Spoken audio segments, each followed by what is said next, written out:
guys, thank you for clicking on the video. So this is going to be part 3 of a series that I am posting on movement dysfunctions in the gym and common things that I see people doing wrong in the gym. So part 1, we went over some definitions that will just help you understand the movement dysfunctions and why they happen. And then part 2 was 3 movement dysfunctions that are common with the squat. So those 2 videos were very lengthy, but if you haven't watched those yet, I would really recommend you go back and watch those 2 first. But today we're going to be talking about the deadlift and the hip thrust.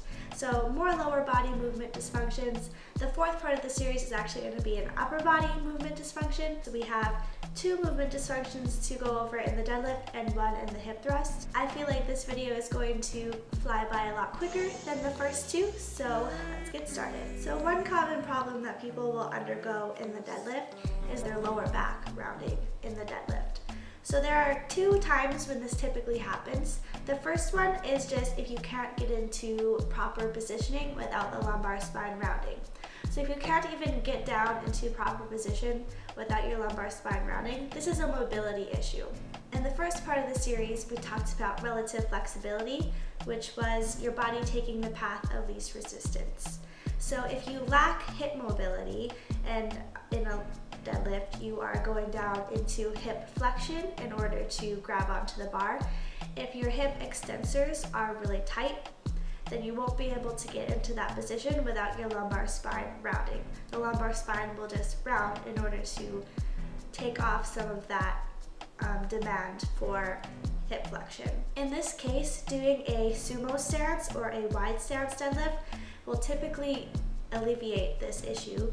The demand for hip flexion is decreased in a sumo deadlift since you're typically more upright and your legs are more off to the side. More commonly in the deadlift, when the lower back starts to round, is when somebody goes to pull the weight off of the floor. So a lot of people will be able to get into position just fine, and that means that it's not a mobility issue. But as soon as they go to pull the weight off of the ground, their lumbar spine will round. A lot of people attribute this to having a weak lower back, but this is actually not the issue at all. What is the issue is weak glutes.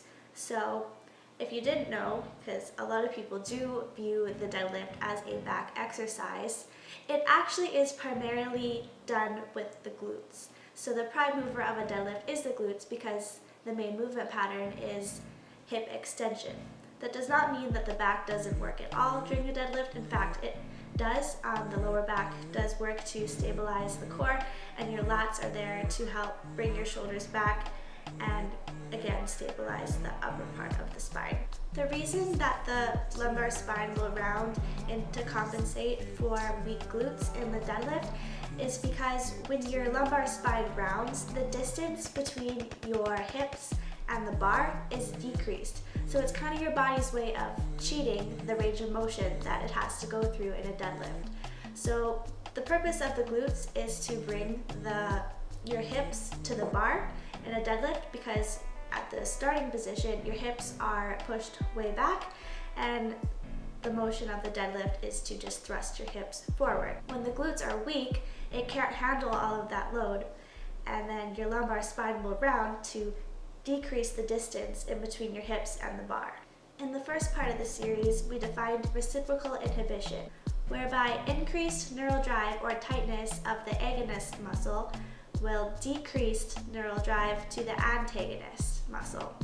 So this just means that when a muscle on one side of a joint is really tight, then the muscle on the other side of the joint is going to be weak and stretched out and unable to contract properly. So in this case of having weak glutes, it can be attributed to having really tight hip flexors. This is actually very common because in a seated position, the hip flexors are chronically shortened, and a lot of people do live sedentary lives, whether you're working at a desk or a student sitting in class all day or just having a long commute to and from work or school, sitting in the car all day. So that will cause your hip flexors to become chronically tight, and that could really affect your glutes' ability to contract and cause a lot of problems when it comes to lower body movements like the deadlift. In the case of having weak glutes for a deadlift, I would really recommend doing some inhibiting and lengthening techniques for the hip flexors before you go into a lower body session, just to get those nice and stretched out so that you can work on activating the glutes. The next thing you would want to do is do some glute activation drills. So there are many things that you can do to activate the glutes, but essentially you just want to do some really light pump type work in order to activate the glutes and feel that mind-muscle connection and get some blood flowing there without actually fatiguing the muscle. So you can do some body weight glute bridges or hip thrust.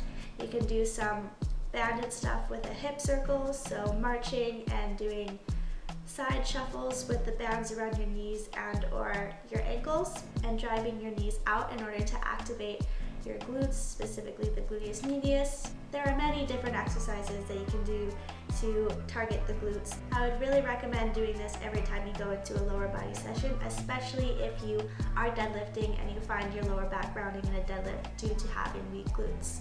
Another reason that your lower back may be rounding in a deadlift is due to lack of leg drive.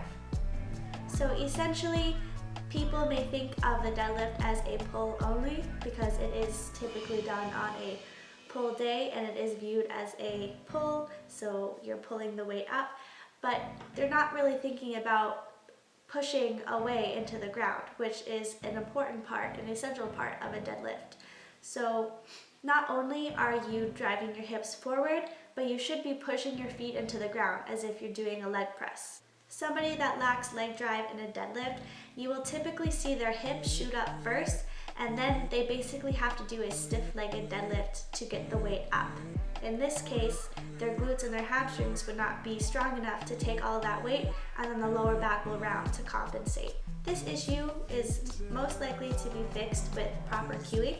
So telling someone to push the floor away from them, to spread the floor in a sumo stance. Overall, the lower back rounding in a deadlift is definitely something that you want to work on if you find this happening to you, because you don't want to, one, risk yourself some really bad lower back injury, and two, you want to actually be working the muscles that are supposed to be working in a deadlift, aka primarily the glutes. By ensuring that you have proper mobility, doing some glute activation drills, and using proper cueing in order to ensure that the deadlift is being done properly, then this issue should be alleviated. The second issue that happens with the deadlift is an upper back rounding, or the thoracic spine rounding in a deadlift. And this is just due to lack of proper lat and upper back activation. This is just due to lack of lats, so latissimus dorsi, and other upper back muscles not activating and not having the strength to keep your shoulder blades relatively retracted together. Now, I understand that when the weight gets very, very heavy, once you advance into your lifting career and your legs get very, very strong, that your upper back may never be able to stay completely upright and retracted when you're lifting 600, 700 pounds, because at that point your legs are just going to be way stronger than your upper back. Regardless, everyone should have the strength to at least retract those shoulder blades together as much as they can and really contract the upper back in order to ensure that the shoulders aren't completely protruded forward, because that just puts your body in a really unsafe position. The issue may be fixed with some proper cueing. So some people will find that the cue bend the bar, so acting as if you're trying to break the bar apart will really engage those lats and get those shoulder blades back. That will help them alleviate some of the upper back rounding in a deadlift. Doing some activation drills like band pull aparts in order to activate the upper back is also a good idea. Going back to the first video with the definition of reciprocal inhibition, you may have really tight muscles on the front of your body, so like your pecs, your anterior delts, and that might be inhibiting your upper back's ability to contract, and in this case, you would want to do some stretching of those muscles before doing any activation and strengthening drills for the upper body. In order to strengthen the upper back to help with keeping those shoulders back in a deadlift, you could do some rowing, so horizontal pulling exercises, which we will cover in the next part of the series, in part 4. And any vertical pullings like chin-ups, pull-ups, anything that'll just strengthen the lats, the rhomboids, the upper and mid-trap, anything like that will just help give you the strength to be able to keep the thoracic spine from rounding in a deadlift. Lastly, I want to talk about the hip thrust. So the hip thrust has become very popular recently. mostly attributed to Brett Contreras. This exercise has become popular for good reason. It is a great exercise for the glutes and has Brett Contreras actually recently uploaded a 32-minute video on the hip thrust, and I really recommend that if you want to optimize your form in this exercise, you should go watch his video. It's very informative and you can gather a lot of information from that to ensure that you're doing the hip thrust properly. But I'm going to talk about some things that I typically see people doing wrong with this exercise. It is actually pretty common. I very rarely see people do this exercise with perfect technique. The first problem that's typically associated with improper hip thrusting is bench height. So a lot of people will use just a typical bench in the gym, and for most people this is going to be too high. So the bench should sit just underneath your scapula or a little bit above the bottom of your scapula. When you come up into full hip extension at the top of the hip thrust, your torso should be parallel to the ground. And most people end up being at a bit of an angle when they get to the top of the hip thrust because their shoulders are elevated too high on the bench. Another issue with the hip thrust is that people are typically looking up and keeping their rib cage up in the hip thrust and just basically tilting their pelvis to perform the exercise, when the point of the exercise is to perform full hip extension. But when you're keeping your sternum and your rib cage up and you're looking straight up and you're just kind of tilting your pelvis down so it looks like the barbell is going down. But anterior pelvic tilt should not be happening in the hip thrust. In order to prevent anterior pelvic tilt, you will need proper core strength in order to keep your ribs down to your pubic bone. That's just a cue. That could also help if that is the issue. Just try thinking about keeping your ribs down and your sternum as close to your pubic bone as you can while performing the exercise and looking straight forward, so keeping your chin tucked. Having a forward gaze will help prevent anterior pelvic tilt, but also it could be due to having weak abs. So if your abs are not strong enough to stabilize the spine completely in a really heavily loaded horizontal movement like a hip thrust, then that could be causing your spine to essentially arch and your pelvis to tilt anteriorly, which is just taking a lot of the tension off of the glutes and just putting you in a bad position to perform the hip thrust optimally. Just remember that the hip thrust is a hip extension exercise, not just a pelvis tilting anteriorly and posteriorly exercise. For the most part, this issue should be fixed with proper cueing and proper setup. So cueing like keeping your gaze straight forward and keeping your ribs down, using a bench with a proper height. I like to use step-ups, so the platforms that you put the two different heights on, you can choose how many risers that you use, and then you put the step on the top. I found that 5 risers work best for me, plus the step on the top. It's about probably that much shorter than a typical bench. I'm about 5'4" and it works perfectly for me. If you do have anterior pelvic tilt just in your normal posture, then this is going to prevent you from activating your glutes properly in any exercise. An anterior pelvic tilt is just essentially where your pelvis is tilted to the front, your abs are stretched out, your glutes are stretched out, and your rectus spinae, your lower back muscle, is very tight. So in order to work on fixing this anterior pelvic tilt posture, in order to optimize your glute gains, I can make another video on this if anybody is interested.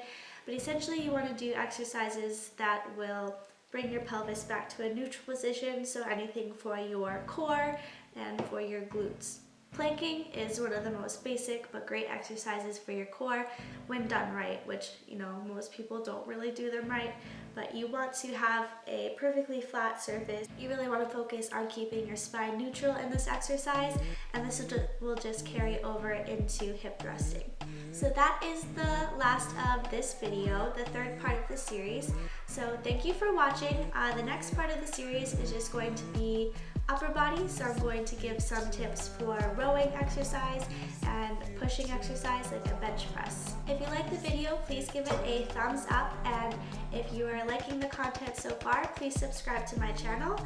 And any recommendations for any video topics you would like me to do, please comment them down below. I am so open to suggestions and I would love to hear any feedback that you guys have. If you haven't watched part 1 and 2 already, then I would really recommend you go back and watch those if you liked this video, and also go and watch the 4th video of this series. Thank you so much for watching. I really appreciate it, and I will see you in the next video. Bye. It's that Super Bowl, no, she my flow. Yeah.